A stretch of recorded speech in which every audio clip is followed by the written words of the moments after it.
Hello everyone, welcome to today's episode of True Tales Daily. Please go ahead and hit the subscribe or follow button if you want to enjoy more stories like this. Please also like and drop a comment. Back to our story. The Bond of Blood. In a small, forgotten village nestled deep in the mountains, there lived a young couple, Nengi and Ngong. Their love was once the talk of the town, a bond so pure and fierce that nothing seemed able to shake it. That was until Ngong returned from a mysterious hunting trip with a wound that refused to heal.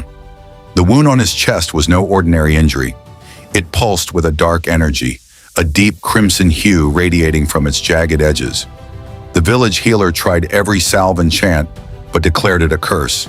Desperate, Nengi sought the wisdom of the old hermit who lived beyond the forest. The hermit listened intently, his milky eyes narrowing as he muttered, "This curse binds your husband's life to yours. If you wish him to survive, you must lick the wound daily, or you both will perish." Nengi recoiled at the grotesque suggestion, but the hermit's voice was firm. "The curse feeds on devotion. Only your love can keep it at bay." That night, with trembling hands, she knelt before Ngong, who was pale and feverish. As her tongue touched the wound, a surge of bitterness filled her mouth. It tasted of iron, decay, and something ancient. But as she licked, Ngong's breathing steadied and his color returned. Days turned into weeks and Nengi faithfully performed the ritual every night. The wound never closed, but it also never worsened. The curse demanded her devotion, binding her to the grotesque act. As time passed, Nengi began to notice changes in herself. Her reflection in the mirror grew sharper, her senses heightened. She could hear whispers in the wind, and her strength surpassed that of any human. But with these changes came a growing hunger, one she couldn't explain. Ngong, too, began to change. Though his wound remained, he became colder, distant. His once kind eyes now held a cruel glint, and his voice carried an edge that cut deeper than any blade. One stormy night, Nengi confronted him. "Ngong, what are we becoming?" she asked, her voice trembling.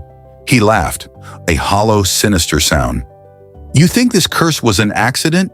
You think I didn't know?" Her heart sank. "What are you saying?" Ngong revealed the truth. During his hunting trip, he had struck a deal with a shadowy figure in the woods. To gain eternal life, he had to offer the devotion of someone who loved him unconditionally. The curse was not a punishment, it was a bargain. Rage and betrayal coursed through Nengi. "You used me?" He shrugged.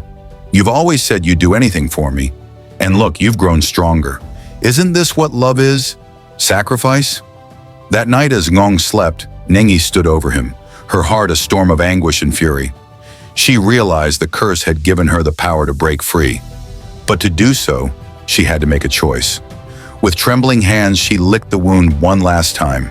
This time, instead of keeping him alive, she drank deeply, drawing out the curse that had bound them. Ngong awoke, gasping, as the dark energy left his body and surged into hers. Nengi felt the power of the curse fully awaken within her. Her senses sharpened, her body stronger than ever. But her heart, once full of love, now beat cold and steady.